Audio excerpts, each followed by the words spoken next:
Hey everyone, so in this video I'd like to talk about this reason from joy meets monk-like discipline idea. And right now I'm between Pier 11 and Pier 15 near Wall Street in New York City, and getting near the end of 2024, reflecting back on the year, thinking about what I want to accomplish in 2025. It's about like 25 degrees Fahrenheit out, so it's a little bit chilly, but I thought it'd be nice to make this video. And these two concepts have both served me really well over the years. Reason from joy is basically optimizing around happiness, and monk-like discipline is really this idea of, you got to put in the inputs no matter what, no excuses, kind of old school discipline sort of idea. And I want to share a little bit about how I'm trying to combine these concepts. Really, the reason from joy has become increasingly powerful and crucial, really, in recent years for me, but now I'm really trying to create kind of the strongest fusion between the two, and just at a high level, like how I'm thinking about these concepts.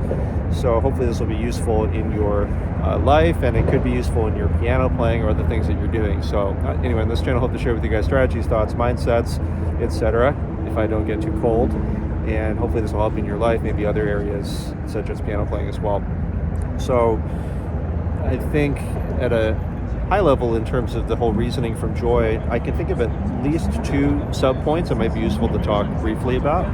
One is this idea of happiness as a skill, and I've talked about this a little bit in other videos. So we don't assume that in order to learn better piano technique or higher level musicality that we can just do it in an instant, but a lot of the time, regardless of what one's, let's say, spiritual views happen to be, they kind of think like, oh, happiness, it's very elusive, it's not really something that can be practiced, it's just kind of like vague motivational stuff whenever we hear things like a gratitude journal or that sort of thing. I'm talking about very practically putting in daily practice inputs of some kind, and then logically seeing the results of that practice. So, for instance, if I have a finger sticking high in the air and in piano playing, I don't expect to practice that for like a few minutes, and then magically now my technique is fixed and that habit has been entirely corrected. So I wouldn't try it for a few minutes and be like, oh, that didn't work, I'm not going to try relaxing that finger anymore. I would have to put in daily practice, or at least very regular practice, and then it could be fixed in a few days, it could be fixed in a few weeks, months. In some cases it may even take years of patient inputs. It just depends on how persistent of an issue or how many maybe unhelpful inputs I've put in the past, and a variety of other factors. And so if I'm getting stuck in traffic and I'm swearing and angry every single time, I don't expect that just telling myself like, hey, I should probably calm down. I don't think that that's going to cause me to become a calmer, happier person. Like all of a sudden, I'm likely going to have to put in those inputs that if I was 100% angry in the beginning, if I continue putting those daily inputs, then I might become 99.5% angry and just a little bit happier. And then I won't give up on it. I'm going to continue putting in those inputs because I want to train this skill of, being happy, thinking helpful thoughts, and then gradually, my internal chemicals and hormones and so on, like my brain will rewire, and I'll start thinking more positive, helpful thoughts habitually, and that makes logical sense if I continue to put in those inputs over time. And I certainly found that to be the case. There are many, spiritual traditions that support this, and there's a lot of scientific evidence to support this as well too.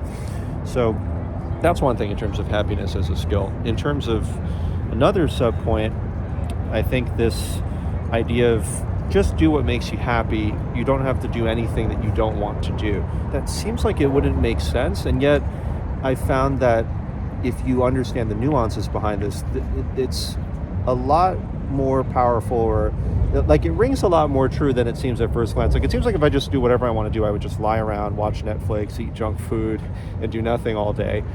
But that's really, that might make me happier in like the very short term, but it's not going to make me feel the most fulfilled like very shortly. Like I usually feel a lot better if I've practiced piano, if I've taught some really great lessons, or I've coached some clients, and I've put in some fulfilling work. Of course, spend time with my wife and family, my cats and everything, and so after I've done something really productive, usually then that's much more satisfying to be watching Netflix or just relaxing for the rest of the day.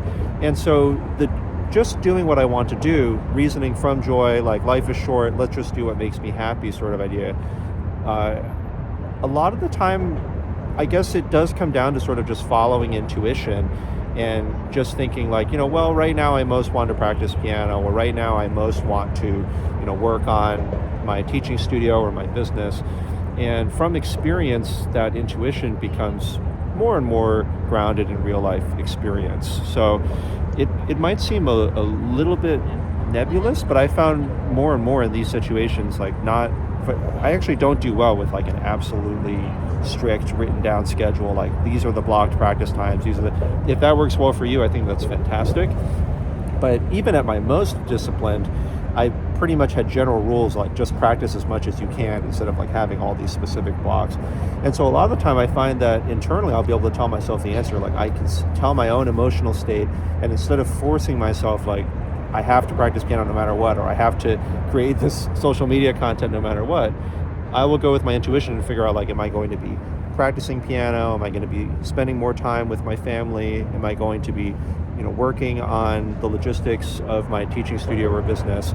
And I just kind of go with that, and believe it or not, the vast majority of the time now, I'm just doing what it is that I want to do. And it's very rarely that I have this huge resistance and I'm like, oh, okay, you have to do this no matter what. Now that might seem odd in many ways, because if I just follow intuition, isn't that too random? Isn't it that your piano practice would be inconsistent, or work on your business would be inconsistent, or even spending time with family would be inconsistent? And so that ties into the other concept of monk-like discipline. And there were times in my career when I was practicing 6 to 8 hours, 8 to 10 hours a day, even after I'd finished my master's in piano performance at Manhattan School, and that did serve me really well. I think this idea of you've got to put in this practice no matter what, no matter how unhappy you are, no matter like how difficult it is, no matter how late it is, no matter how early it is, that old school discipline, it worked for me at that time and it was a good fit for my life. But I realized that there's a better way to do things without being as unhappy, because life is short, without forcing myself to do things so much. And sometimes like once I got into that mode, then I started enjoying it a lot, right? It became a part of my identity to be so hardworking. A lot of people know me as somebody that's really hardworking. But, various other things happen. I realized that, like being happy in the moment is very, very important. Like if I don't continue to work on happiness as a skill and do the things that I genuinely want to do, then my piano playing could really, really improve. My teaching could really, really improve. I could be super, super successful. Of course, we may have more income or, all that sort of thing. And even spending time with family, like there could be more of that. And if I'm not really working on myself, this idea of follow the joy or reason from joy, if I'm not working on happiness as a skill and appreciating each moment more, if I'm not doing more and more of the things I genuinely want to do, rather as opposed to like forcing myself to do that, I'll still be at the same level of happiness, even if I achieve all those worldly things. And when I say worldly things, that includes being better at like playing the piano, for instance. Like I can play all the pieces I ever wanted to play, I achieve all of my dream pieces, and then I'm actually not even any happier. Or my teaching studio, everything goes fantastic. I'm spending all the time with family. We have all, vacations all year round. And I could still be at the same level of happiness if I'm not careful. And so then what would really be the point? So, and yet, in terms of the monk-like discipline side, to be honest, my ideal at this point, now that I am married and, I have this thankfully successful business and all of these students and clients and so on, like I am not going to try to practice, to be honest, 6 to 8 hours, 8 to 10 hours a day at this point. But it would be great to be able to practice 4 or 5 hours a day. And that includes both physical and mental practice, which means I could do this while we're traveling as well too. I would like to continue reading a book a week, as I've been doing up to this point. There's like flexibility, and sometimes I'll batch things and catch up and so on. But I've got all these goals that and of course I want to be more consistent in terms of exercise and taking care of my own health, which is really, really important. So then that begs the question of, well, how can you reconcile these two worlds? How can you continue to put in all these inputs and not be forcing yourself to do things you don't want to do all the time? And I think that fundamentally comes down to life design. It's actually creativity and innovation and art, which thankfully makes it enjoyable again. And what I mean by that is, for instance, making these YouTube videos, and I've given this example before in some other videos, it kind of felt really stale to like sit at home and force myself to make videos all the time. So sometimes I'll do that because that inspires me in the moment. Other times I just feel like making a video like this on a pretty cold day, just because it makes me happier to do it. I'm still getting the task done, but it's way more enjoyable. And that was the result of something creative that I came up with. Or like piano practice. Oh, it's great to practice 4 or 5 hours a day, but I want to be able to travel. I want to be able to have more vacations with my family as I become more successful, hopefully. Well, I can just do a lot more mental practice. I've spent years creating practice methods so that I can practice without the piano and learn new music, maintain music wherever I am. And so that was a creative way to solve that problem. I want to be able to help a lot more students, but I don't have any more time. Well, I hired other fantastic teachers. I started really unusual programs that don't all depend on my one-on-one in-person time. In fact, like I don't teach one-on-one regular in-person lessons anymore, but there's a lot of other unusual things that I do. And so that was also a creative way to solve that issue. And when I start thinking about business as art or life as art, it just becomes a form of creative expression again, and then it becomes joyful, and it's something that can be maintained. And so if there's something that I don't enjoy about my life, it's up to me to redesign things so that I do enjoy it. So for instance, this, let's say like 4 to 5 hours a day of piano practice, to be honest, I'm still working on making it absolutely consistent with my current schedule, but I'm getting much more successful at it than before. And it's a matter of scheduling, setting rules in my schedule so that I don't take on too much teaching and too many live hours are taken up. And then a mix of physical and mental practice where it's, sometimes it's like at home practicing physically on the pianos. Sometimes it's while my wife and I are going out so we can still spend tons of time together, which is very, very important to me. And, the reading books and so on, of course, there's different length books. There's different ways to batch the tasks. Like there's times when I can catch up a lot when I'm on vacation and so on. And for instance, when I'm on vacation, I can do a ton of mental practice if that's what most inspires me. And that's a matter of following the joy or reasoning from joy. When there's certain types of practice that really, really inspire me, I take advantage of that opportunity and then I ride that flow. I get in the zone and I do whatever that is. Maybe now I feel super inspired to do tons of performing on public pianos or practice performances for myself, and then I do a ton of whatever that is.